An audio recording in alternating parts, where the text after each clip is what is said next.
चाची बहुत खूबसूरत और नौजवान थी। वह घर में अकेली रहती थी और मुझे अपने पास बुला लेती और अपनी तन्हाई मिटाती थी। मैं भी खुश होकर चाची के पास चला जाता और उसके साथ कुछ हसीन लम्हे बिताता। एक दिन चाची ने मुझे अपने घर बुलाया। मैं भी खुश होकर चाची के घर चला गया। मैं जैसे ही चाची के घर पहुंचा तो चाची वॉशरूम से नहाकर बाहर आ रही थी। जैसे ही मैंने चाची को देखा तो मेरे होश ही उड़ गए। चाची ने मुझे अपना वो दिखाकर, मेरी चाची बहुत ज्यादा खूबसूरत थी। वह लगती ही नहीं थी कि वह एक शादीशुदा औरत है। उस वक्त मैं अपने चाचा के घर रहने आया था क्योंकि मम्मी पापा दोनों बाहर विदेश जा रहे थे। पहले जब चाचू पापा को मुबारकबाद देने आए तो उन्होंने पापा से जाते हुए कहा कि राहुल को हमारे घर छोड़ जाए। पापा ने उन्हें काफी मना किया कि अब राहुल बड़ा हो गया है और अपना ख्याल रख सकता है, लेकिन वह नहीं माने। उन्होंने पापा को राजी कर लिया और मेरी ख्वाहिश पूरी हो गई। मेरे पास हमारे पुराने घर की चाबी थी जो खाली पड़ा हुआ था, जिसे मैं अपने मकसद के लिए भरपूर इस्तेमाल करता था। चाची मोनिका की शादी मेरे चाचा से 10 साल पहले हुई थी। मैं उस वक्त 10 साल का था, मगर उस वक्त चाची को देखकर मुझे बहुत अच्छा लगता था क्योंकि वह न सिर्फ खूबसूरत थी बल्कि धीमे लहजे वाली और भरपूर जिस्म की मालिक थी।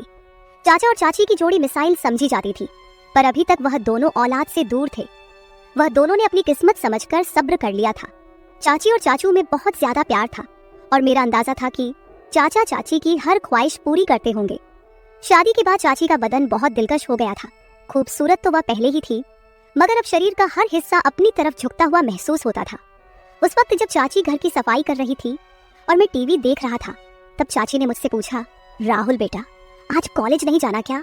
तो मैंने दिल ही दिल में चाची को बेटा बुलाने पर बुरा मानते हुए कहा, नहीं चाची, सेमेस्टर खत्म हो गया है ना, इसलिए 1.5 महीने की छुट्टियां हैं। चाची ने सर हिलाया और झुककर मेज पर कपड़ा मारने लगी, पर चाची का वो सब देखकर समझ नहीं आ रहा था कि क्या करूं और क्या ना करूं। मुझे चाची के घर आए हुए 2 दिन गुजर चुके थे। रात को खाने की मेज पर चाचू ने चाची से कहा कि मुझे 20 दिन के लिए लाहौर जाना है। अगर मुझे ज्यादा दिनों के लिए बाहर जाना होता तो वह चाची को भी साथ ले जाते, मगर इस दफा मैं चाची के घर पर था तो उन्होंने अकेले जाना ही मुनासिब समझा। मैंने चाची का रूटीन और उनकी आदतों का अच्छी तरह से अभ्यास किया था। मैंने देखा कि वह चाय का इस्तेमाल ज्यादा करती है और वह चाय में दूध बहुत डालती है और मुझे डब्बे का दूध पीने की आदत थी। अगले दिन हम दोस्त आपस में मिलकर एक दूसरे के साथ मजाक कर रहे थे और मैं जो कुछ बकवास कर रहा था वह बहुत गलत था। मेरी बातें सुनकर चाची बहुत हैरान हो गई। फिर उन्होंने मुझे अपनी आवाज देकर अपनी मौजूदगी का एहसास दिलाने की कोशिश की, लेकिन म्यूजिक की वजह से मुझे कुछ सुनाई नहीं दे रहा था। मेरी बकवास बातें काफी देर तक सुनती रही और फिर उठकर अपने कमरे में चली गई। थोड़ी देर बाद मैं चाची के पास गया और कहा, मुझे चाय पीनी है चाची। चाची ने मुस्कुराकर कहा, क्यों नहीं मेरे बच्चे, बस 2 मिनट में फ्रेश होकर आती हूँ, फिर बना देती हूँ। वह उठकर बाथरूम की तरफ चली गई। मैं गैलरी में आकर बैठ गया और सामने लॉन और फूलों को देखने लगा। एक फूल मुझे पसंद आ गया। मैंने उसे करीब जाकर देखा और फिर उसे तोड़ लिया। चाची मुझे आवाज दे रही थी। मैंने जवाब दिया, मैं बाहर हूँ। तो वह हाथ में ट्रे लेकर बाहर आई जिसमें 2 कप चाय थी। उन्होंने 1 कप मुझे पकड़ाया और दूसरा खुद उठकर मेज पर रख दिया। मैंने वह फूल जो हाथ में पड़ा हुआ था चाची की तरफ बढ़ा दिया। चाची ने मुस्कुराकर फूल मेरे हाथ से ले लिया और कहा, शुक्रिया मेरे बच्चे, मेरे सारे अरमानों पर पानी पड़ गया था।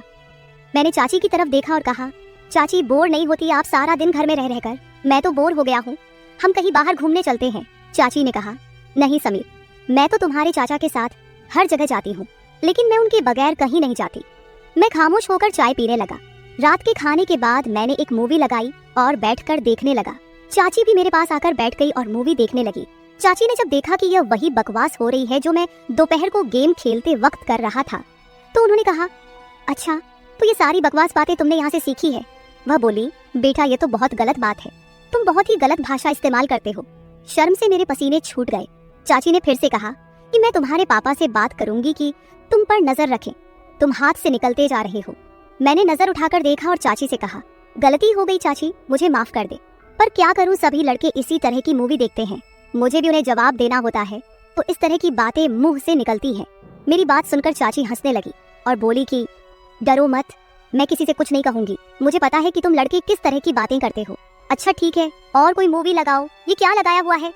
तब जाकर मेरी सांस में सांस आई और मैंने चाची से पूछा कि चाची मैं कौन सी मूवी लगाऊं? उन्होंने कहा कि कोई इंडियन मूवी लगाओ। मैंने कोई इंडियन मूवी लगा दी। चाची मूवी देख रही थी और मैं चोरी चोरी चाची को देख रहा था। चाची ने अपनी एक टांग उठाकर दूसरी टांग पर रखी और सोफे की टेक और बाजू से लगकर आराम से बैठ गई। फिर मैंने भी अपनी एक टांग उठाकर अपनी दूसरी टांग पर रखी। मुझे लगा कि चाची ने मेरी इस हरकत को नोट किया है और उनके चेहरे पर हल्की सी मुस्कुराहट आ गई। मैं भी चाची की तरह दूसरे कोने पर बैठा हुआ था। फिर चाची ने मुस्कुराते हुए अपनी पोजीशन सही की और मैंने भी उनको देखा और सही होकर बैठने में ही बेहतर समझा। चाची हंसने लगी और बोली, राहुल, तुम मेरी नकल उतार रहे हो। मैंने उनकी तरफ देखकर सर हिलाया तो उन्होंने थोड़ा सा गुस्सा करते हुए कहा, तुम मुझे क्यों तंग कर रहे हो? मैंने मुस्कुराकर कहा, आपको तंग करना मुझे अच्छा लगता है। वो बोली, क्यों? मैंने फौरन कहा, कितने दिन हो गए हैं ना, किसी की डांट खाई है ना किसी से जूते, ऊपर से आप बहुत ही बोर है। मेरी बात सुनकर उनके माथे पर बल पड़े थे। उन्होंने कहा, राहुल, क्या मैं वाकई बोर हूँ? तो मैंने कहा, पता नहीं अकेला रहकर मेरा क्या होगा। चाची ने मुस्कुराते हुए कहा, तुम्हें मार खानी है तो मैं देती हूँ। वो मुझे कोई मासूम सा शरारती बच्चा समझ रही थी और ये बात मेरे फायदे की थी। शायद इसी तरह की फिजूल बातें करते करते चाची मुझे काफी नजदीक हो गई। जब रात के 11 बजे उनके मोबाइल पर चाचू का फोन आया, वह उठकर अपने कमरे में चली गई। मैंने भी थोड़ी देर मूवी देखी और टीवी बंद किया और अपने कमरे की तरफ जाने लगा। तभी मुझे चाची के कमरे से चाची की आवाज आई, यार बहुत मिस कर रही हूँ आपको, पता नहीं कैसे गुजरेंगे ये दिन। पता नहीं दूसरी तरफ से क्या कहा गया, मगर जो बात चाची ने कही थी वह मेरे लिए किसी सरप्राइज से कम नहीं थी। सुबह मैं जल्दी उठा और फ्रेश होकर किचन की तरफ गया। किचन में कोई नहीं था। मैंने चाची के कमरे की तरफ जाकर देखा तो दरवाजा बंद था, यानी चाची सो रही थी। मैंने किचन में जाकर अपने लिए चाय बनाई और फिर कुछ स्लाइस गर्म करके मेज पर बैठकर नाश्ता करने लगा। मैं नाश्ता कर रहा था, तभी चाची के कमरे का दरवाजा खुला। वह बाहर निकली। मुझे देखकर थोड़ा सा शर्मिंदा होते हुए कहा, रात को नींद नहीं आई, बहुत लेट सोई थी, इसलिए सुबह जल्दी नहीं उठ सकी। मैंने मुस्कुराकर कहा, कोई बात नहीं, आपको नाश्ता करना है, चलो आज आपका नाश्ता मैं बना देता हूँ। वो बोली, तुम और नाश्ता, क्या बात है? मैंने कहा, आप फ्रेश होकर आए, मैं नाश्ता बना देता हूँ, फिर बात करेंगे। चाची ने सर हिलाया और मुस्कुराती दोबारा अपने कमरे में चली गई। तो मैंने कहा, चाची आपको नाश्ते में क्या पसंद है? चाची ने कहा, तुम जो भी बनाओगे मैं खुशी से खाऊंगी। मैंने दोबारा सर झुकाया और कहा, जैसे आपकी मर्जी, और मुड़कर किचन की तरफ गया। नाश्ता बनाकर किचन से आया और चाची को आवाज लगाई। चाची हॉल में आई और कुर्सी पर बैठ गई। मैंने कहा, चाची आपका नाश्ता तैयार है, और ट्रे उनके सामने रख दिया। चाची मेरी तरफ देखकर मुस्कुरा रही थी। चाची ने मेरे सर पर हाथ फेरा और मेरे बालों को खराब कर दिया। मैंने चाची का हाथ पकड़ लिया जो मेरे सर पर था और कहा, चाची आपने मेरे बालों का स्टाइल खराब कर दिया। चाची ने प्यार से मेरे गाल पर एक हल्का सा थप्पड़ लगाया और कहा, कुछ खराब नहीं हुआ, आराम से बैठो और नाश्ता करो। चाची ने नाश्ता किया और कहा कि राहुल, तुम्हारा बहुत शुक्रिया, चलो हम दोनों पक्की दोस्ती करते हैं। आज बहुत दिनों के बाद मैं इस तरह हंसी हूँ और इतना अच्छा नाश्ता किया है। मैंने मुंह बनाकर कहा, तो क्या हुआ चाची, क्या मैं आपका दोस्त नहीं हूँ? चाची ने मेरे गाल पर छुटकी काटी और कहा, दोस्त हो पर कच्चे वाले, आज पक्की वाली दोस्ती करते हैं। मैंने अपने गाल मलकर कहा, यार आप आंटियों की तो ये बहुत गंदी आदत होती है, गाल ही लाल कर देती है। चाची मुस्कुराने लगी और दोनों हाथों को मेरे कानों की तरफ बढ़ाया तो मैं भागने लगा। चाची हंसते हुए मेरे पीछे भागने लगी और कहा, रुक, तुम्हें मार लगाती हूँ। मैं रुक गया और अपनी कमर पर हाथ रखकर सांस लेते हुए चाची के पास गया। चाची ने एकदम मेरे दोनों कानों पर चुटकी काट ली और हंसने लगी। मैंने रोने वाली शक्ल बनाते हुए कहा, आपसे तो कोई प्यार की उम्मीद ही नहीं है, आप बहुत बेरहम हो। चाची ने हंसते हुए मुझे देखा और जहां मुझे चुटकी काटी थी और वहां प्यार करने लगी और कहा, सॉरी यार। चाची मुझसे अलग हुई और कहा, अच्छा मैं चेंज करके आती हूँ, फिर मार्केट से कुछ सामान लेकर आना है, वो ले आते हैं। मैंने कहा, ठीक है, मैं भी चेंज कर लेता हूँ, शायद कोई लड़की मेरे जाल में फंस जाए और मेरे भी मजे हो जाए।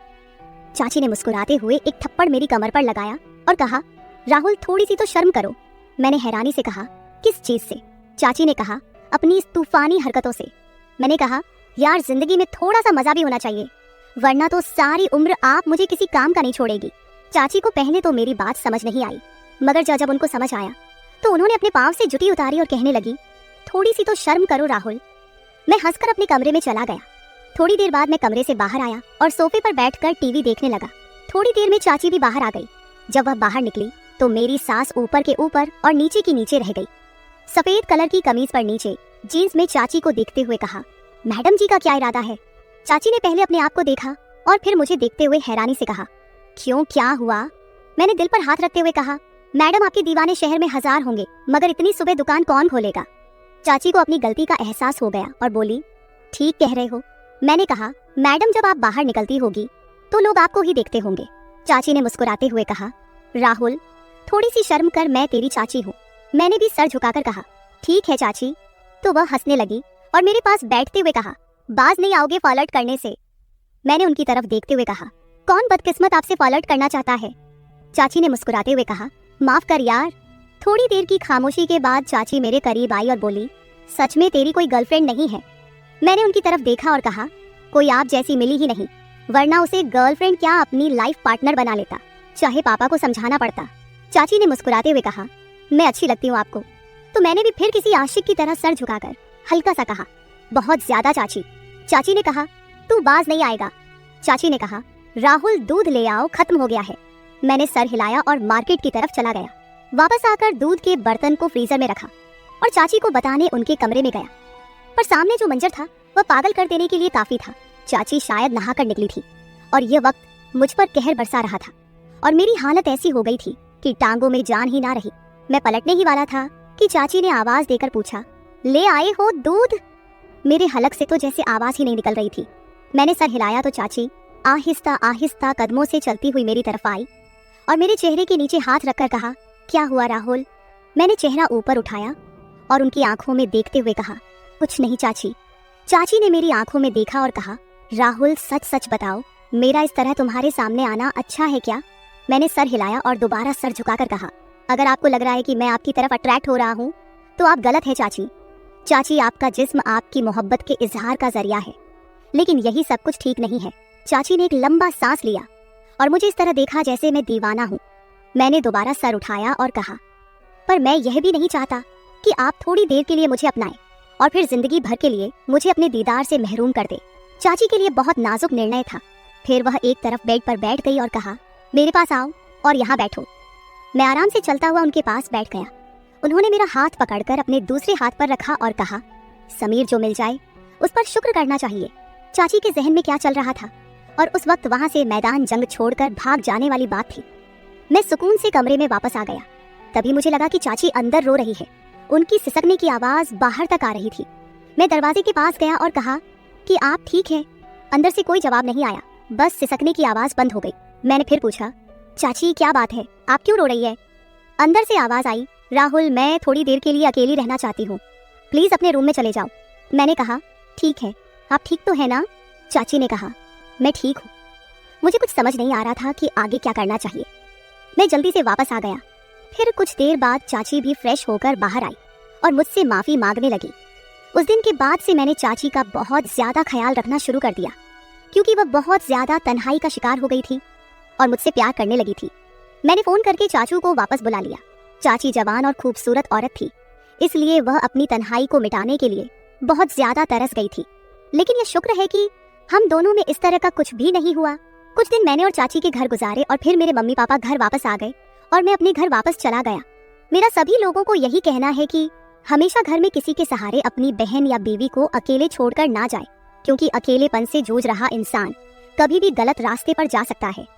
लिहाजा ये काम करने से पहले 1000 बार सोचे, क्योंकि आप लोगों के घर टूट सकते हैं। मर्दों को गुजारिश है कि वह अपनी बहन या बीवी को किसी के भरोसे छोड़कर ना जाए। तो मेरे प्यारे दोस्तों, यह थी हमारी आज की छोटी सी कहानी। आपको यह कहानी कैसी लगी कमेंट करके जरूर बताएं। अगर आप ऐसी ही और भी इंटरेस्टिंग और रोमांटिक कहानियां सुनना चाहते हो तो चैनल को सब्सक्राइब जरूर कर ले और बेल आइकॉन ऑन कर ले, ताकि आपको मेरी हर कहानी समय पर मिल सके। कल मिलेंगे एक और नई कहानी के साथ। धन्यवाद।